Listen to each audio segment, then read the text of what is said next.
بسم اللہ الرحمن الرحیم۔ ویلکم ٹو سید کو ٹیکس۔ کسی انسان کی موت پر خوش نہ ہونا، مصیبت زدہ شخص سے مذاق نہ کرنا اور اچھائی کو کبھی مت روکنا۔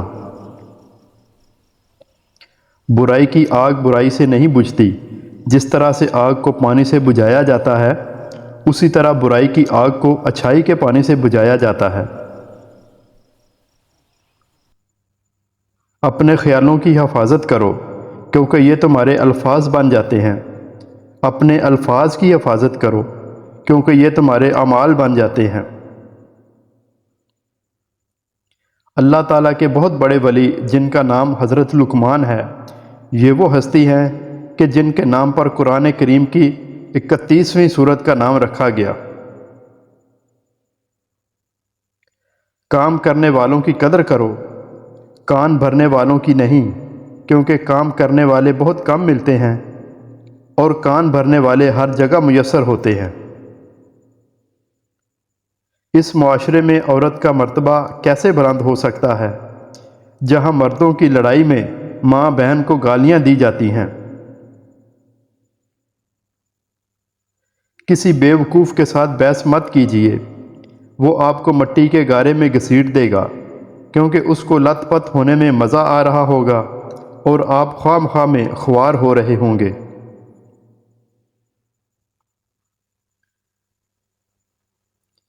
کسی کا دل توڑنے سے پہلے یاد رکھو کہ آپ بھی ایک دل رکھتے ہیں، اور جب دل ٹوٹتا ہے تو اس کی آواز کسی کو سنائی نہیں دیتی۔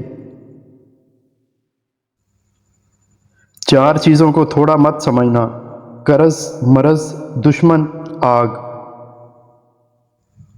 وہ عورت سب سے کمتر ہے جو اپنے شوہر کی نافرمانی کرتی ہے اور اپنے شوہر کی باتوں کو ہلکا لیتی ہے۔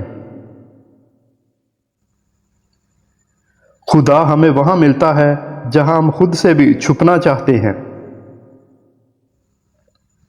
جب تک انسان مشکلات کے مصائب میں گرفتار نہیں ہوتا، اس کے جوہر نہیں کھلتے۔ اتنی محبت بھی نہ کرو کہ آس پاس سے بے خبر ہو جاؤ۔ آزمائش اللہ اذیت دینے کے لیے نہیں ڈالتا، بلکہ خود سکھانے کے لیے ڈالتا ہے۔ جتنی جلدی سیکھ جاؤ گے، وہ اتنی ہی جلدی دور ہو جائے گی۔ وہ روح کبھی نہیں مرجھاتی جس کی پیاس قرآن پاک کی تلاوت سے بجھتی ہو۔ سچی توبہ کرنے والے کا ایک آنسو دوزخ کی آگ بجھانے کی طاقت رکھتا ہے۔ محبت جب اللہ سے ہو جاتی ہے تو ملاقات کی تڑپ فجر سے شروع ہوتی ہے اور تہجد پر ختم ہوتی ہے۔ اللہ جب کسی کی مدد کرنا چاہتا ہے تو لامعلوم سے ایسے سبب بنا دیتا ہے کہ نہ ہونا بھی ہو جاتا ہے۔ اسلام نے عورت کو قید نہیں کیا، بلکہ ہوس پرستوں کی نظروں سے محفوظ کیا ہے۔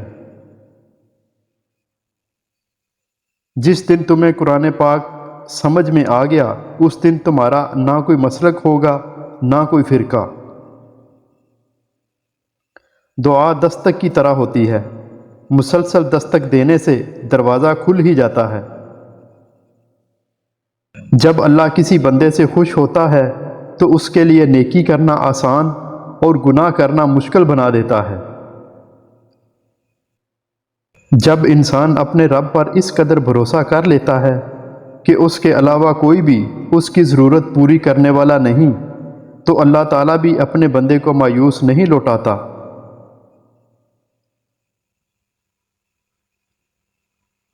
زندگی کسی کی بھی آسان نہیں ہوتی، زندگی کو آسان بنایا جاتا ہے پیار سے، خلوص سے، اپنائیت سے اور سب سے بڑھ کر برداشت سے۔ اللہ تعالیٰ نے جو کچھ تیرا حصہ مقرر کر دیا ہے، اگر تو اس پر راضی رہے گا تو گویا تو ہی سب سے زیادہ مالدار شخص ہوگا۔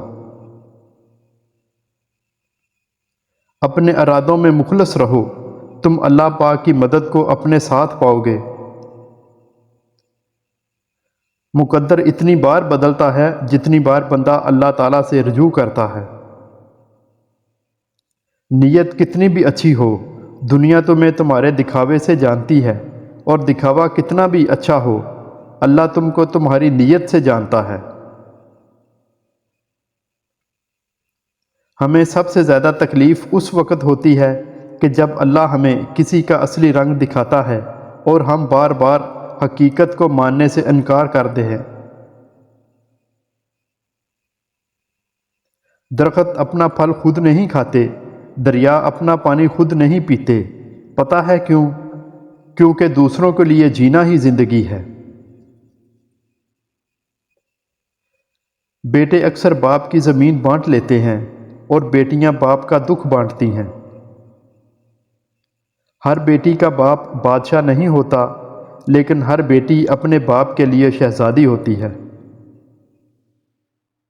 بیٹی جب قبول کہتی ہے تب دراصل وہ اپنا بچپن، اپنا گھر اور کچھ خوابوں کو خدا حافظ کہہ رہی ہوتی ہے۔ بیٹی کی قدر کریں، بیٹیاں سب کے نصیب میں کہاں ہوتی ہیں، اللہ کو جو گھر پسند آ جائے وہاں ہوتی ہیں۔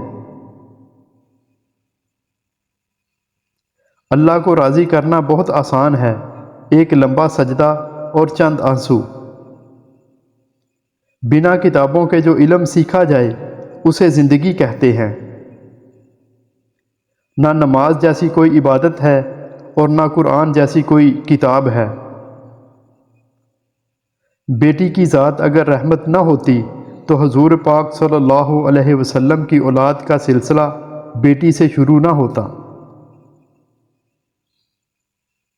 بے شک اللہ جو چاہے کر سکتا ہے، تو امید صرف اللہ سے رکھو۔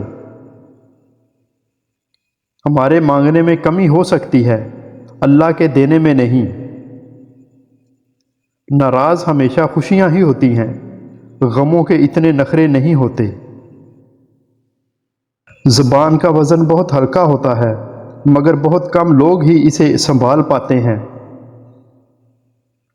دھوکہ دینے والے کی قدر کریں، یہ بھی استاد کا درجہ رکھتے ہیں۔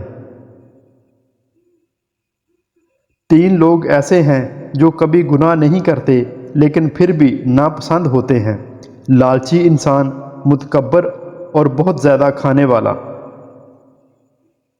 ویڈیو پسند آئے تو لائک، شیئر اور سبسکرائب کرنا تو بنتا ہے نا۔